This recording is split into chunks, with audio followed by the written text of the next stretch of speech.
Tuesday. This is Tuesday Live, and we'll do a short intro. 1, 2, 3, go.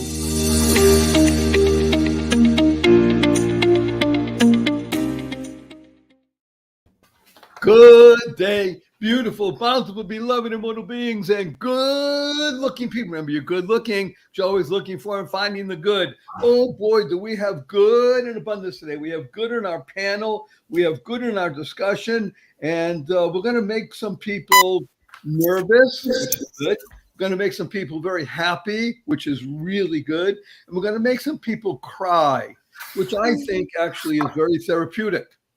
Matter of fact, I might even ask that question. You just stimulated me to ask a question specifically of our panel, and we'll put that down as a question. We have, thank God, lots and lots of questions, hundreds and hundreds of questions regarding this amazing concept process called divorce with integrity. It's really touching a nerve. Some people will call it open wound. I call it a nerve, and a good nerve, because when you put the words and integrity together, it elevates our thinking. And that's really the key to life, isn't it? Elevating one's thinking, because you either are living in a place called heaven. Is that my echo, by the way? You don't hear it. Good. So you're either living in a place called heaven. Yes, it's definitely your echo, and I hear the echo. When I mute myself, I still hear it. Can you hear it now? That's better. Better. If everybody can mute themselves except for Barry talk, and we'll see what happens. Let's see what happens. Okay. That's interesting. Well, that's, the beauty of live is it's live. You don't just record and pre-record and then fix it all up. We just do. That's the genius of life, is really go out there and do. I think that's one of the essences of Joe Applebaum and his high energy networking. When you go to a networking group, you just do it. You just be you. You gotta go with be out there. Yeah, is that correct? 100%. Thank you. Well, I like being 100% is very nice. I remember as a 9-year-old, the first time I really cared about something called an exam, and the teacher graded it and you got it back and it said 100 on it. I was 9 years old. I felt like that there was nothing better in the world at that moment. It was just so fun. Now, I did something really not nice, I think, in retrospect, but I started looking at my friends' grades and they didn't get 100. Some of them got 98, 97, but they didn't get 100. So it was really fun. But that's what divorce with integrity is about. I think it's that journey from the moment of to the moment of I can live. Liberation. It's gonna be good. It's gonna be good. So it's a difference between that place called heaven and its counterpart. And what I'd like to start with, because we did get a lot of questions about this, and first of all, I want to say a big thank you again to Joe Applebaum, who is in New York City, and Esty Rand, who is in Los Angeles, and Lori McDermott, who is at the beach. She's literally putting her toes in the sand as we speak in Southern California. And Barry Shore and Henderson. But mostly I want to say thank you to our panel for making the time to do this. These are very successful, highly paid individuals. So for them to invest their time for helping many other people, you're talking about something really important for them to be able to do that, because it literally they make thousands of dollars every hour. So for them to put in their time and energy to be of benefit to others, I say with great humility and love, thank you so much. So I was going to say we have hundreds and hundreds of letters, emails from people. I'd like to get a letter someday from people asking questions about, first of all, our idea, divorce with integrity. Most of the time people start off by saying, I don't believe it's true. That's why we have this panel to say it is. So I'm going to start with a general question, and then we're going to go to the question that was really posted that's attracting a lot of people, which is the idea of living in recrimination. But I want to start with something fascinating because we got a lot of questions about this. And Joe, I'm going to begin with you. If you had to articulate, and you do because you're on air right now in front of thousands of people, if you had to articulate the 3 or 4 stages that happen, again, maybe from your perspective only as a man, in the process called divorce and getting to the place where you can, like you said, liberation. What are the stages? The 3 or 4, maybe there's 5. You don't have to articulate 18 of them, but the 3, 4, or 5 stages that the human being goes through. I would say the first stage when you're going through a divorce is like knowing that you need to get divorced and knowing that it needs to happen. And there's a lot of anxiety when you know that it needs to happen, but you haven't necessarily had the official conversation yet. You kind of just like know it needs to happen. You both know it needs to happen. You knew it needed to happen for a long time, and just like the straw that broke the camel's back, and you know it's going to happen, but you still don't even know where to start, where to begin. There's a lot of emotion. There's a lot of tension. You're still living together, or you're kind of like somewhat living together but apart, and you're almost in like that pre-divorce. I'll call it the pre-divorce, still married, but you already know you're getting divorced. The question is, are you getting divorced now, or are you getting divorced when the kids get married? Or are you getting divorced in 6 months or tomorrow? Okay, wait a minute. So we'll call it, like you just said, there's a pre-divorce state. In other words, it's knowledge, but it's not internalized. Okay, what happens after the pre-divorce state? After the pre-divorce stage, and you've both decided, or one of you decided, that the divorce is happening. It's going to happen, and you're starting the process. So it's almost the beginning of the process of the divorce, where you both already decided. Maybe one of you move out. Maybe you decided that there's going to be someone moving out. Okay, I want to keep you narrowed. So there's pre-divorce, and then there's decision, and then there's negotiation. So that usually can take a really long time. Sometimes you're in court and you're negotiating. Sometimes you start negotiating outside of court, and then you get into court, and then you get out of court, and you get back into court. And so I call that negotiation. And then there's the settlement component. Okay, there's the negotiation, there's the settlement, and then there's like post-settlement, just living life and trying to just co-parent, or if there's children. If there's not children, then you move on. But okay, so again, I want to keep you focused. So because I'm taking all of this information and trying to distill it for us and the audience, we'll call it, from your perspective, pre-divorce, decision, negotiation, settlement, liberation. And liberation. There you go. Okay. Mazel tov. Yeah. Okay. Good. Here's what I want to know. That, by the way, that's very interesting. That's an inside baseball stuff. We'll explain it to the millions of people, let's say from the Asia or Africa or even Europe and South America. Mazel tov is a Hebrew expression meaning good luck and blessings. And at a wedding ceremony, that's the words that are used. And as Joe just said, at the liberation star process after divorce, he's saying that. He's not breaking a glass, but he's saying that.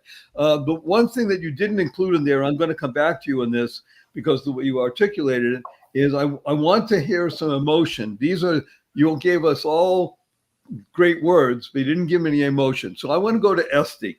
Esty, if you had to articulate stages in a divorce process, how would you categorize them? From an emotional perspective. So if Joe you can do anything you want. You can be emotional. You can be whatever. So how would I define the stages of divorce? I might actually lean on the DABDA framework, right? Say again? Yeah, that was wonderful. The framework of mourning, right? So denial. We're going to work it out. It's going to be okay. We're going to figure this out. It's going to be fine. And this is my modified version of DABDA that I'm making up as we go along with your question. Yes. Anger and acknowledgement would be the next one, right? Okay. We're not going to work it out. This isn't okay. This has not been okay for a long time. How am I still here? How I allowed myself to give all my power away. By the way, I need to do something wonderful. If you're listening to this only, you can hear the tone of voice. If you're watching it, you're really enjoying the shift in the perspective of Estie's face as she went from denial to, you were expressing, no, it was wonderful. You were expressing those things called anger and okay. I just want to give it a picture. So if you're only listening, it's worth it to watch the video. Estie's very theatrical. So denial, anger, acknowledgement. Okay, so denial, anger, acceptance at the same time, right? As you start to acknowledgement, not acceptance yet, anger and acknowledgement. You start to acknowledge that this is not okay. It's not going to be okay. All the dreams that you had, all the hopes, all the everything that you thought was going to turn around and be okay, you're starting to acknowledge that it's not, and it hasn't been for a long time. Maybe it never was. You know, I've met people who say, I had 13 miserable years. I had 2 miserable years, right? It was never okay. I always thought it would be okay, and it never was okay. So one second, B, bargaining. That's where you start to negotiate, right? With yourself, with your spouse, with the legal team, with whoever. Actually, this framework fits very, very well. So you start bargaining, you start figuring it out. Most of the time, the parties try to get as much of what they want and give the other party as little of what they want as possible. And that doesn't usually go so well. So at some point, it turns where, and again, with integrity, you try to have everybody win as much as possible, especially when there are kids. When there are no kids, it's a little less important, but it's not worth the energy. But there's that bargaining, there's negotiating. Okay, fine. I've passed denial. I now acknowledge and accept that this is what's going on. I'm angry about it. I'm furious about it. And I'm starting to bargain and negotiate. Depression. Now we get sad because under the anger is just usually a deep well of sadness. All right, anger is really a cover emotion. Anger is not its own thing. Anger is a cover. And so the next stage I would say, and I went through a lot of this, just this deep, deep well of sadness. Like, oh, it hurts. Oh, it hurts. And if you skip this and you could stay in anger, but it doesn't help. And it burns energy and fills you up. Okay, we'll expand on that, but let's just go. Yeah, because I love the stages. Sadness. It's a deep well of sadness. And when you can come through that, and I believe this cycle kind of goes in waves, right? So you have the denial, the anger, acknowledgement, the bargaining, the sadness. You might go back to denial. You might go back to bargaining. You bounce around. But the final stage of the stages of grief, which I also think is the stages of divorce, is just acceptance. This is what it is. This is what it's been. This is where I am. This is who they are. This is who they've probably always been. I remember speaking to people. Okay, this is during my divorce, and I was like, I can't. He wasn't always like this. They're like, Estie. No, one second. We'll come back. But you framed it, in my humble opinion, wonderfully. And again, you began with this idea that it's like the process of mourning. I believe it is. And that's a mourning with a U. See, yes. There's two kinds of, the mourning can be spelled 2 ways, right? In other words, you went from mourning with a U to mourning without the U, and yet it became morning and bright and beautiful. And it becomes morning. Okay, very good. Lori, you work with a lot of women who are either in the process of or have completed divorce or have decided not to. But if you had to, and you do because I'm asking you, you're on the air, to look at the stages that people go through, and again, probably more women than men because you work more with women, how would you articulate these stages? Well, I in hearing both of these, you see Estie's got more of the emotional side, where Joe was very analytical, which kind of describes men and women in general. Women tend to lean to the emotion. I was hoping you'd say that.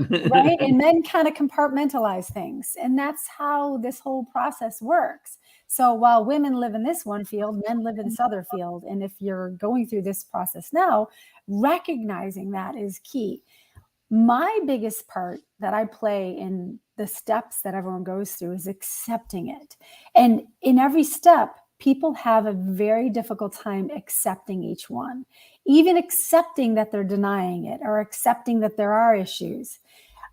But if you can accept every stage as saying, instead of being, what's the word I'm looking for? Not like a temporary, or it's just kind of like, I'm tolerating it. Oh, tolerating. We don't tolerate. When you start tolerating, you are denying yourself a chance to really commit to something. So it is 100% accepting of every stage. And when you're in that moment, just going, this is where I'm at. And journaling along the way is really important. So I see what Esty said loud and clear. One part that I want to add to it is the failure part. At one point, when you're getting close to the end of a divorce, someone will say, I failed marriage. I failed my family. I failed my children. Okay, accept it. I got an F on this one paper. That's not the end of the world. Now I have a chance to write a new paper. I like to think life is a big giant book, and this is page 216. But tomorrow is page 217. That's going to be a great day. Oh, this is so, for me, this is so wonderful. And I believe that we're engaging with many thousands of people who are, as I said, they're approaching this from both the male female part. Just for want of a better term, we're using the male part, as you said, as the analytical part, and the female part as the emotional. That, of course, doesn't mean in any way that women cannot be analytical and men are not emotional. Hello, I said it. Wake up, everybody. You know, we're human beings. And I think what Lori just added here is absolutely wonderful. There were 3 words that we used. One is the acceptance word, which Esther used as well, and Joe was also. The word about tolerating, as opposed to being understanding of somebody else. Tolerating is going to go to something that I also got a lot of questions about, and I'm going to answer in a certain way. I'm going to do a side movement for the moment. People asked this question. I think there were 42, maybe 45 of these same questions. The question is, what is the opposite of love? And I'm going to give an answer. You're not going to give an answer yet, meaning panel. But I'm going to say the opposite of love is not hate. The opposite of love is not caring. I don't care. Not hate. See, hate is a very powerful emotion. You're still involved. It's Apathy. Yeah, apathy. Yeah. See, apathy is a $1.30 word. Not caring is 15 cents. People can understand it. But yes, but you're so articulate, wonderful Joe, and analytical, and we're using another word, articulate, analytical, and not apathetic. But yes, apathy is really the word. By the way, it's the opposite of the word empathy. Sometimes in order to let go, Barry, you need to find your way to not caring so much, not like making it your whole life. Like when you're at that pre-divorce part, that Esty was talking about, where she said it's denial. For me, it wasn't denial. For me, it was fear. I had a lot of fear of what everybody else would say, fear of judgment, fear that my children will get ruined as a result of it. My relationship with my children actually improved during the negotiation and the settlement process, and also during the liberation process. But during the first process, the discord, I'm calling it the pre-divorce, the discord, where you have, marital discord. It's just things are all over the place. You're not sure what's going to happen. And you need to get divorced. For me, there was a lot of fear. There was a lot of shame. I was waiting for the word. Wait a minute. Guilt, shame, like a lot of stuff that I had to work through in order for me to even get to the commencement part, the separation part, like the stage 2. Let's go back to something you just said, because that's the word I wanted. I'm older than everybody on the panel, maybe even by sometimes adding together 2 of your ages. But there used to be a show that we watched, the Groucho Marx show. You can still see it on YouTube.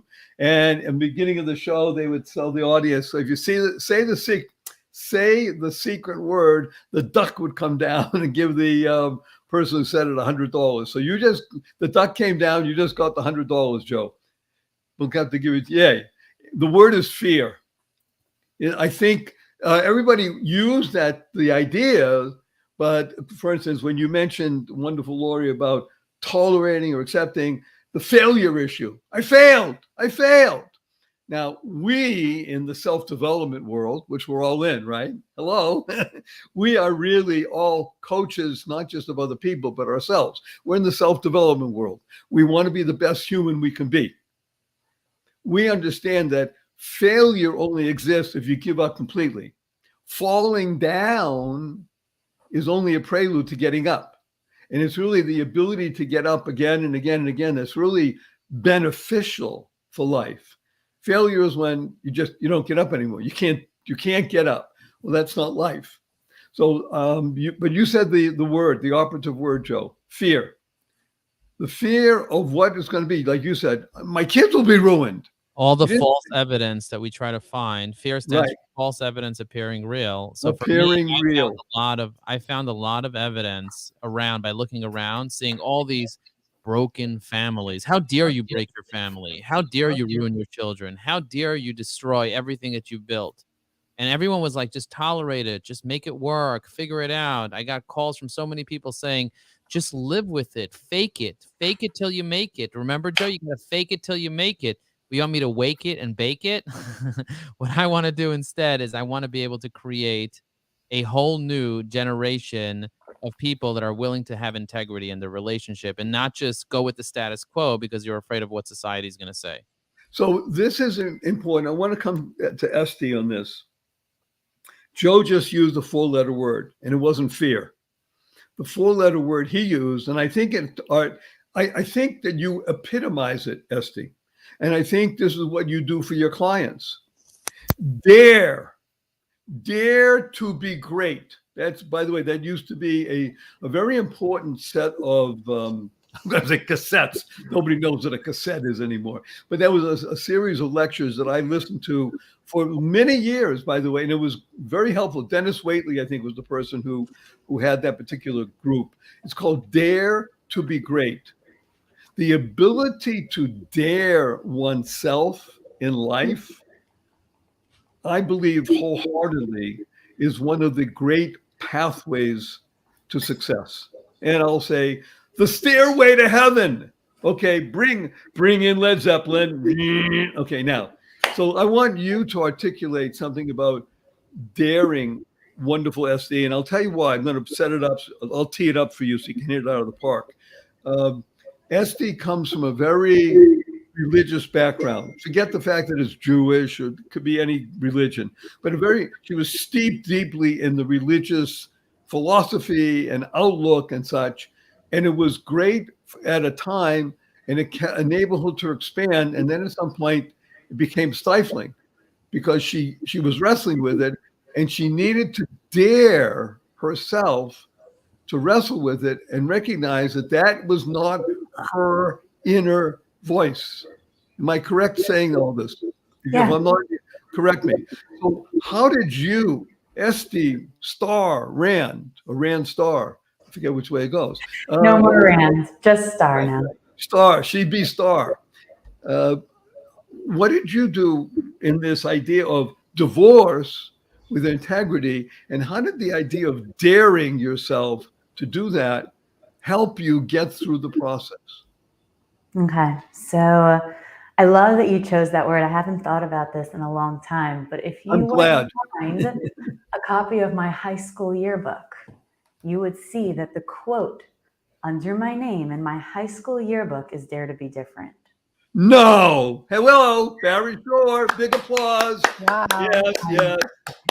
And one of my, I'm pretty sure that's what it is. Now I have to find my high school yearbook. I'm pretty sure that's how I remember it.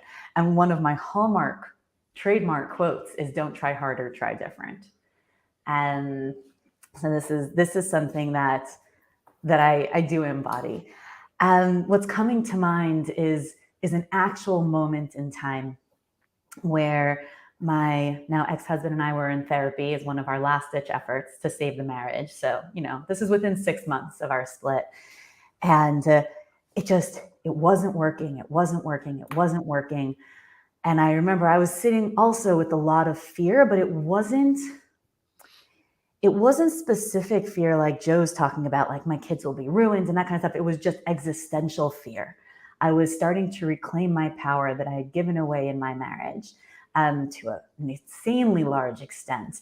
And I was starting to be not okay with things that I really wasn't okay with. Instead of being like, no, it'll get better. No, it'll change. No, it'll go away. And spending years like that. Oh, if I only do this, and maybe if you that's what everyone would say to me, rabbis, therapists, if you try this, Esty, why don't you try this? Esty, what about, is this not a team effort? What? Everyone's like, it only takes one person to save a relationship. There's two people in a relationship, but okay.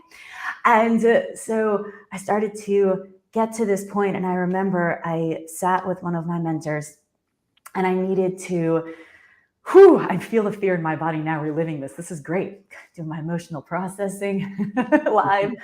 I sat with him, and we kind of came to this moment where he's like, I needed to give my ex an ultimatum. I needed to say to him, like, either this changes or everything changes. I was like, I can't do that. I can't do that. Like, I can't. And I wasn't threatening to leave, right? It was a change in how we operated.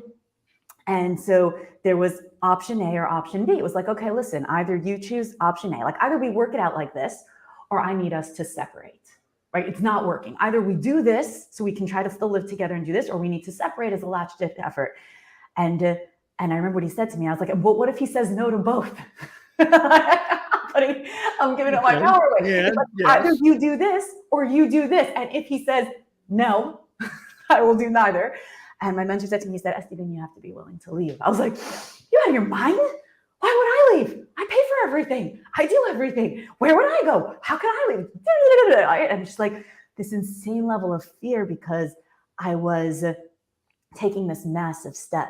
And I remember that day, I made a decision that I was going to do it. I looked up Airbnbs to figure out where I would go, what the pricing would be like. I had to be really practical about this. And this was, the beginning of that turning point from denial to acknowledgement for me. But I still wasn't thinking divorce, by the way. I told you in previous episodes. I still thought we would work it out. To me, these were just steps to save the marriage still. And I remember I went to therapy. I wore this necklace that I inherited from my grandmother. I was like, I need all the power I can get. I wore her necklace. I wore something from my mom. And I was like, I remember sitting in the therapist's office, shaking. Can you imagine me shaking? And I just pictured like all of the women in my family who all gave away their power and gave away their dreams standing behind me. And I was just like, and I said it. I did the thing.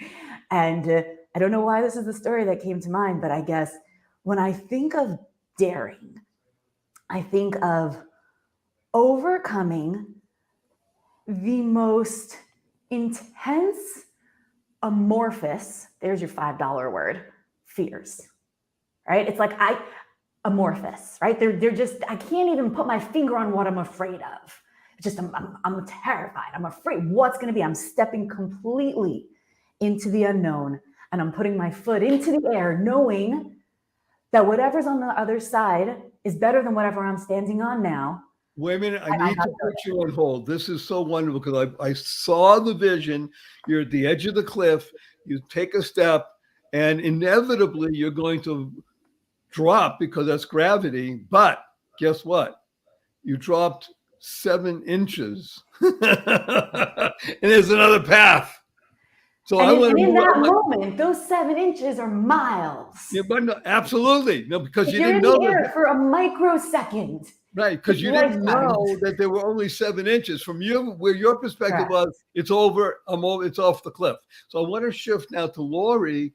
Lori, did you see and hear and feel some of the things that both Joe and Esty were articulating, but the idea of, let's say, power, she was channeling power to be able to face this great unknown and wanting to save the marriage, but knowing that it's not there. There is no the saving was for herself. I'm not overstating the fact. Lori, how do you deal with the women who say, I want to save the marriage, but I know I can't? Oh, that's hard. We just walk the path, and I do a lot of hand holding, step by step by step. And it's knowing what you want. What's the end result? Where do you see yourself in 20 years? And that's a question I ask a lot of people. 20 years from now, I want you to imagine yourself in a room, a party for one of your kids, or if you don't have kids, one of your relatives that you have mutual friends together, and you see your ex, who's now your ex. How do you feel? When you see your ex, how do you feel right now? And if the answer is, oh, shoot, I should have worked harder. Okay, you have your answer. If your answer is, oh, I've just had the best 20 years of my life, I am so glad I'm not with you anymore, then you have your answer there too. So it is projecting yourself into the future and really taking time and imagining yourself. I've always wanted to live in New York. He wants to live on a farm. Okay, do I want to live on a farm? Maybe not. And he shifted. He wants to move to New Zealand now. Okay, where do I want to be? And if it's not on a farm and not in New Zealand, and you now have where you want to be later, then it's a good thing. And you have to keep yourself in the position where you keep seeing your goal of what you want later. Because if you don't know where you're going, you're never going to get there. But having that vision of what you want, which sounds So like let me ask you that this is very important what you're saying here. And I'll say it as a man married 45 years and gone through many stages of marriage, including thoughts of divorce, of course. I mean, just that's the nature of life. How does one begin to articulate and formulate a goal in life? Because oftentimes when you meet with couples, you'll find that neither of them has a goal other than, well, we're here. In other words, this is what life is, isn't it? No, life needs a goal. So part of what happens in a thinking about divorce situation is there oftentimes comes a realization that, wait a minute, I'm a whole human being, myself, unto me, a whole human being, and therefore I need a goal. Am I right, Lori? Because if you don't have a goal, you said, you're just aimlessly moving. It's been tied to another person, and they had goals that they think they had together. And so when that other person goes over here and you're left here, suddenly I ask people, what do you want? And you know what their answer is? I don't know. I don't know. Right. And then my next question is, if you don't know, who will? So this is wonderful because the ability to admit to oneself, again, we're talking about divorce with integrity, but this applies to everything in life. The ability to say, I don't know, is a very high level of existence. Matter of fact, in this program, Dare to Be Great, I'm going to tell you a funny little thing because you know it, but you don't know it. So the word dare, D-A-R-E, has the same letters as D-E-A-R. When one dares to be great, you become dear to yourself. I'm going to, with your permission, Joe, and if you don't give me permission, I'll stop. But unless you rattle my cage, I want to make mention of something that, to me, I love Joe Applebaum for a number of reasons. One of the reasons is because he changed his body image to match his mental image. His physical body was far larger and heavier than he wanted it to be. In his mental image, I don't know what you weigh now. I'll just say 180. I'm just making up a number, plus minus. Yes, right? Yes, plus or minus. Okay, and he was plus minus 70 pounds more than that. I was in the high 260s. Okay, it was very large, but that's not where he wanted to be. He didn't want to be that way for himself, for his wife, and for his children, but mostly for himself. He needed to dare to be great. He needed a vision and a goal. And it doesn't happen overnight by definition. Look at this, what we're talking about here. I asked you about stages. Everything took time. It didn't happen because, as Esty mentioned, the mourning period. Well, again, in the religious context, a mourning period can take 3 days, 7 days, 30 days, 11 months, etc. Well, in a divorce situation, yeah, it's going to take a year or more because that's just life. Can I interject? Sometimes your goal gets taken out from under you in divorce. I think that's really important. For me, my entire goal set was modeled around being a wife and mother. My business was built in order to enable me to be the wife and mother that was so important to me. And through the process of divorce, I lost my identity. I lost my goal. And I kind of lost my business in the process because it was like, well, what do I need this for now? Like, I built this thing for a specific purpose, and that purpose no longer exists. I no longer have the tools, I'm no longer I don't even know what the words are. It was gone. Everything that I had been building for, everything that I was going for, identified with, was trying to be, got lost in my divorce. And yet I now and a new purpose and new goals, but it took a minute. And by the way, was it gut-wrenching? It was more than gut-wrenching. It was life-threatening. Yes. Yeah. Okay. I want everybody to understand what we're doing. We're broadcasting right now on LinkedIn, which is Joe Applebaum's métier. He is king of LinkedIn, and he's being exposed now to hundreds, if not thousands of people around the world. And on Facebook, we're doing this. We're touching raw nerves. This is what people really want. This is what the internet is really about.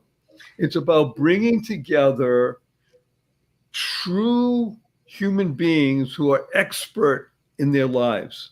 Lori McDermott, the wife expert, she works with women who are experiencing things that they had no idea would exist in their lives because their lives were built around, like you said so nicely, Esty.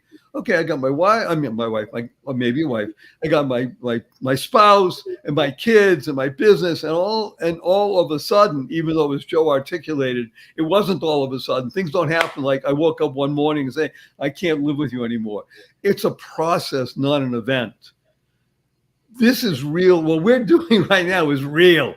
This is as real as anything that exists in your life. That's why people are watching and asking. I want to shift a little bit.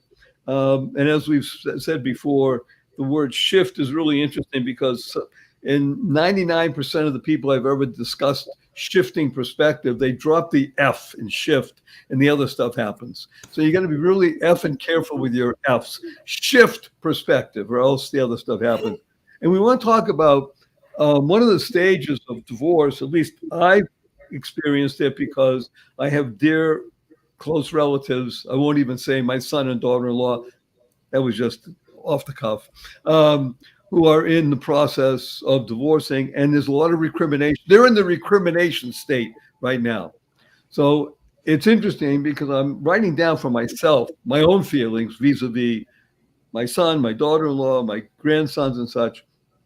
And I realized something, that there are a number of places that we live. We live in a nation, the greatest nation, I think, in the history of the world, the United States of America. It's a nation. We also live in imagination. That's another nation.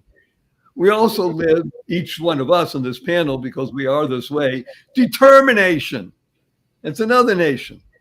The nation we want to talk about at the moment is a bit of a difficult nation. It's called recrimination. Right.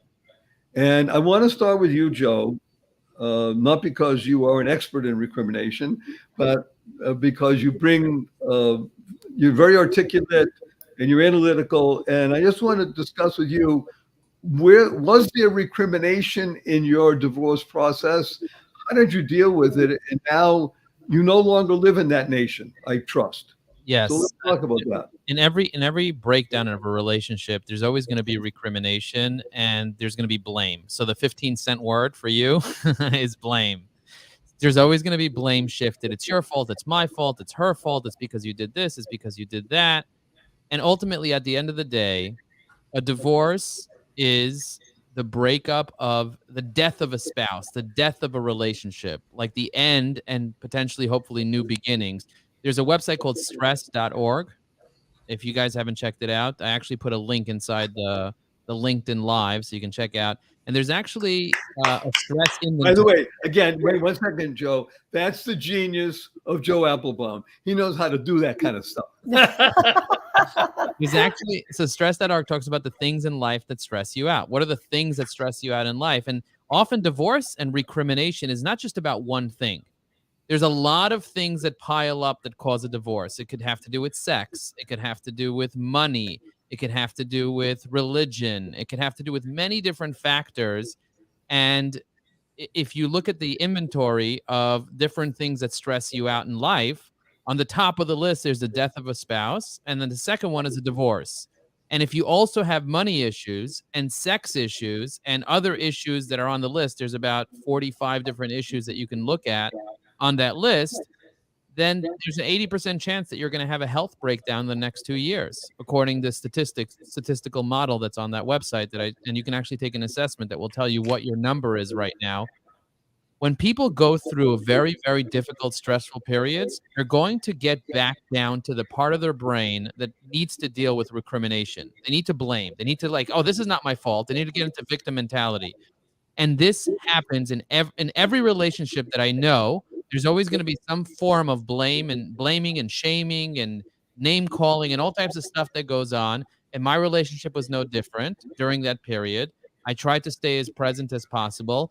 But from both ends, there was recrimination. Whether you're defending yourself or you're blaming, there's still a form of blame. Because if you're defending yourself, you're saying it's not my fault. And if you're blaming, you're saying it's your fault. So you end up just having this, I call it discord. And there's a lot of discord that happens through all the processes, all the way from the beginning, all the way down to liberation. And the question is, can we go back to what Barry said earlier? Can you have radical self-love? Can you create radical self-love? Because if you do create radical self-love, you can start taking responsibility for the parts of the divorce that are really your responsibility. And don't take responsibility for the whole thing, but take responsibility for your contribution to it, whether it's enablement. Sometimes we enable our spouse to be able to be the way that they are, and we enable them for too long, and this is just what happened. And sometimes it's our behavior. Sometimes it's our attachment style. I don't know if you guys ever heard of attachment theory, but there's a book called Attached. I highly, highly recommend you read the book. Can you put that in the LinkedIn chat, please? I'll put it in the LinkedIn chat as well. But just the idea Again, I love this kind of stuff because for me to click the button that says going live, that's my level of stuff. But I love it. I just want to let everybody know that there's blame and shame in every breakdown, in every relationship, whether it's a business breakdown, whether it's a family breakdown, whether it's with your children. But just know that there's light at the end of the tunnel and that everything happens in life for you, not to you. Don't say, why does this happen to me? This is happening for you. It's actually a gift for you to break something called generational trauma. This happened in every generation for the past 7 generations, and people tolerated it, and then the children got it. But if you can break generational trauma and you can heal from it, then the next 7 generations will be healed as well. And that's what brings me a tremendous amount of joy, seeing that I was able to heal this. And as a result, my children will see that if something is not working out, you can find a way to make it work. And that's called divorce with integrity. So this little section here is living for eternity. Because that was so well done. We have a number of comments up here, by the way, that are just really wonderful. As one of the LinkedIn users wrote here, the opposite of love is indifference, or as we said, apathy. And people like this, dare to be dared, D-A-R-E, to be dared, D-E-A-R. That the radical love. And then, of course, Joe moved into the J word, joy, which stands for journey of you, because that's what this is all about. The ability, though, I want to say something that will tickle everybody's fancy, By the way, I don't. If anybody can find where your fancy is, I'd like to know how to tickle it. But I'll send you a video on how to tickle your fancy. yeah, that may be a different. That's on the sex channel. Tickle your fancy. But we're bringing a lot of fun. Look how, if you're not watching this, you're missing out on the smiles on their faces. It's wonderful. Everybody knows, or think they know, the hummingbird, a bumblebee can't fly, right? By definition. Aerodynamically. And the hummingbird can't fly. And it's almost impossible. I have to enjoy watching baseball once in a while, maybe 3 times in a year. But it is amazing that somebody can hit a fastball, a ball being thrown, a little sphere being thrown at somebody at 98 miles an hour, and the person at 90 feet away with a stick is going to hit it or hope to hit it and give it some propulsion. Most of the time they swing and they miss because it shouldn't work. You said, Joe, you have 45 things on a checklist about a marriage. It's amazing that marriages last.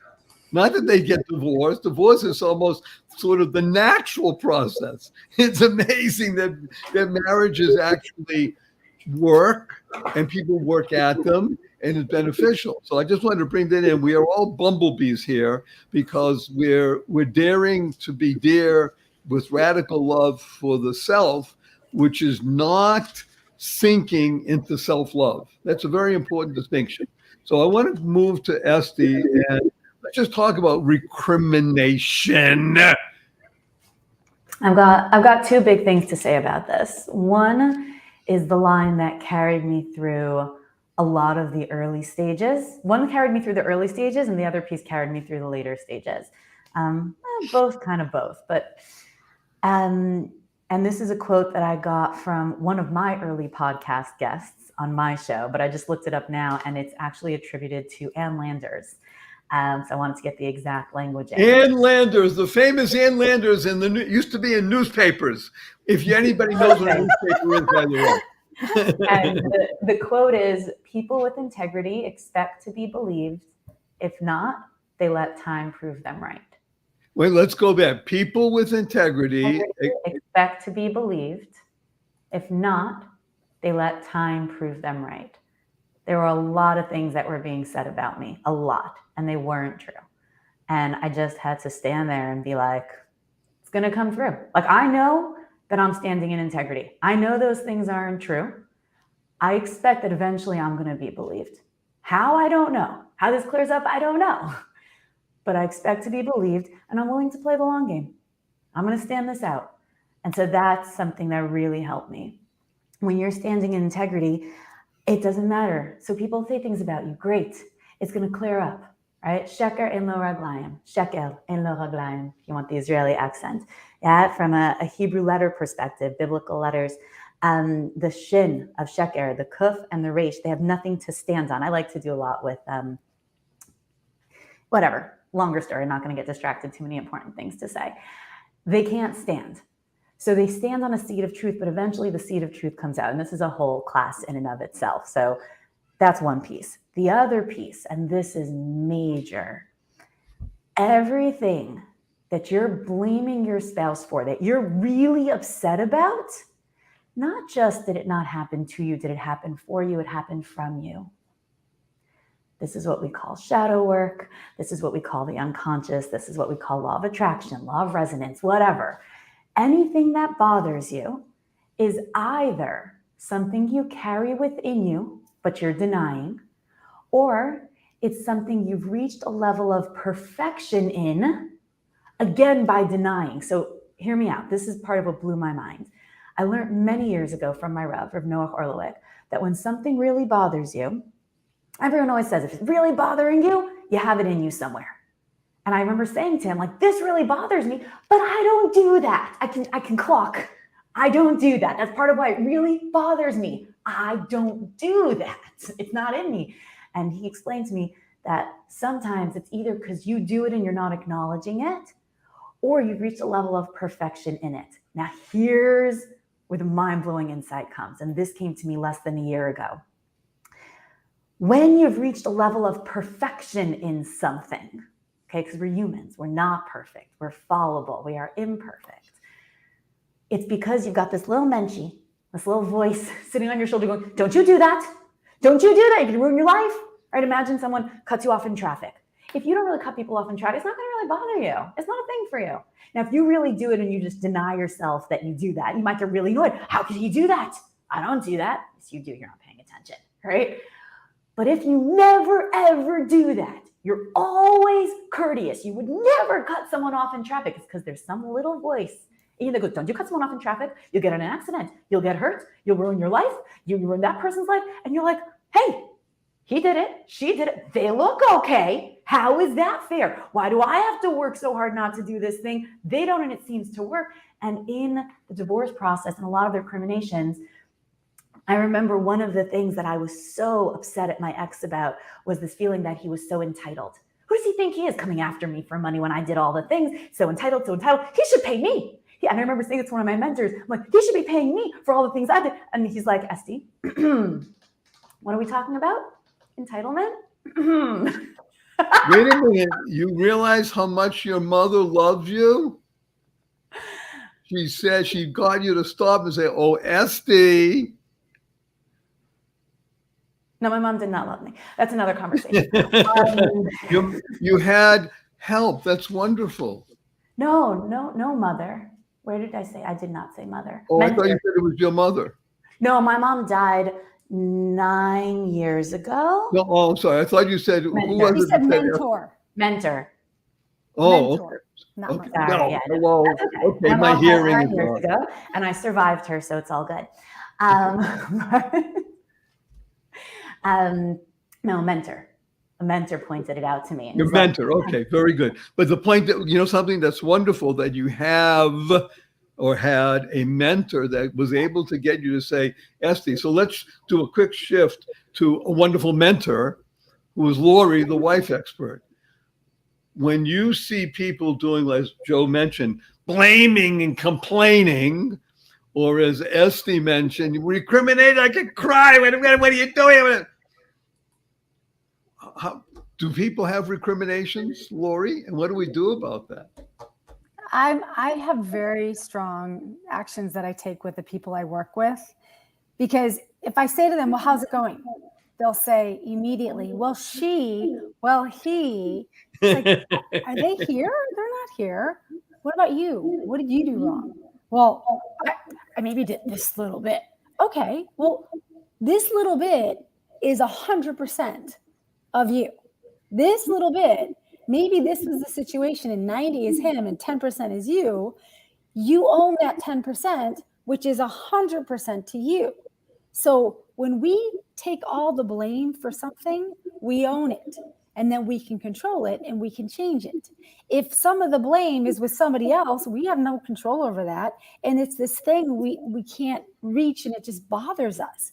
So I teach people to take that 10% and own all of it. The reason my marriage failed was because I didn't know how to love an alcoholic. Let's say he's an alcoholic and he's drinking all the time.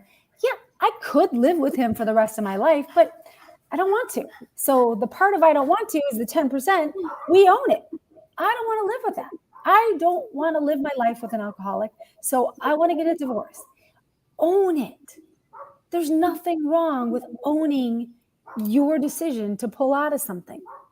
I see no reason in that. So I teach people how to own their whole blame, because if you sit and blame other people for it, you will never feel satisfied. There will be no closure, because none of that has anything to do with you. And there's a phrase that I love, and I don't know who said it. I think it's written somewhere, but a lot of people have taken ownership of it. Life is 10% of what happens and 90% of what you do about it. So if 10% is whatever, yeah, 10% of what happens is what you own. 90% is what you're going to do about it. I was in that car accident. Someone cut me off. That's 10%. 90% is what's my reaction to it. So when you show the people that you're working with this revelation, do they say, oh, that's so good, and they get it right away and say, oh, I'm so happy I own it? Hell no. Are they fighting it and saying, no, you're wrong, you don't know what we're talking about? Yeah. He needs to pay. He must be punished. He needs to he needs to, she needs to. It's like, well, so I teach people to look at themselves and to turn everything in and bring back the control of you, because that's all you can control. I can't control my dog that's barking. I can't control my kids. I can't control my husband. Can't control my neighbor. I can't even control my car because my car might die on me. I only control me. And if we start here, then anything that happens is our fault because we were there. And when you live like that, you are completely free. Free. Another 4-letter word. I love 4-letter words. Free. Dare. By the way, the word own is really fascinating because the same letters spell the word won, W-O-N. When you own it, then you've won. Now you're in control. Control meaning in the most gentle, loving, beautiful, giving, channeling way. I'm channeling my inner Joe right now. And we want to move away from that nation called recrimination into the nation of imagination and determination. Because when you are determined to be the best you possible, like Lori just said, and you own it, well, guess what? That's liberating. That's real freedom. That's what Estee's been articulating. That's what Joe articulates. That's what I hope I'm articulating. If you don't love yourself, it's going to be very hard for someone to do that. So that's why it's so important to love you can't love another person until you love yourself. You have to, that whole concept of love another person like you love yourself. So if you're going through a divorce or you're getting started through a divorce process, start a self-love practice. Learn what a self-love practice is. So hire a coach, hire a mentor, figure out what self-love is. And a lot of people think that self-love is narcissism. It's not. It's actually finding the God or the godliness within you and connecting to it in a very deep level. So you don't have to rely on somebody else to love you in order for you to feel loved. And if you can do that, you'll have a much more peaceful time to actually find integrity and stop blaming other people and stop holding resentment and all that other stuff. But if you don't have the foundation of self-love, it becomes very difficult. And many of us have never learned that. We've learned that self-love is arrogance or narcissism, and it's not. This is so important. What a high note to complete this particular session of Divorce with Integrity. I'll give you in my humble opinion, a great acronym for both self and love. There are two levels of the self. There's the lower self, seeking excitement, losing focus. That's the lower level of self. The higher level is to recognize that you are a soul experiencing life fully, and love stands for living on vibrant energy. When you're living in the vibrational plane, and you pointed out, Joe, and I'm sure it's true for, I'd say, almost every person watching this, listening to this, we've not been taught that loving oneself is an important aspect of self-development. You only come across it when things happen that are untoward, such as a divorce in a marriage, a divorce in a business, something health-wise. These things shake up the world, and you begin to understand and uncover and discover the genius of life. Life is to be lived. It's so wonderful. And self-love is an important aspect of it when you recognize that you can live on the vibrant energy. And as Lori mentioned, you own it. And as Esty says, you're now living with integrity. And Joe says that you're moving from apathy, not just to the other person, but in love with your very being. And therefore you can soar like an eagle. And it's so wonderful. On that high note, I'd like to urge everybody to join us as we do our hug, our traditional hug. Hug stands for heartfelt, unlimited giving, which we've been doing for you. And we hope you share this with others. And on the count of three, 1, 2, 3.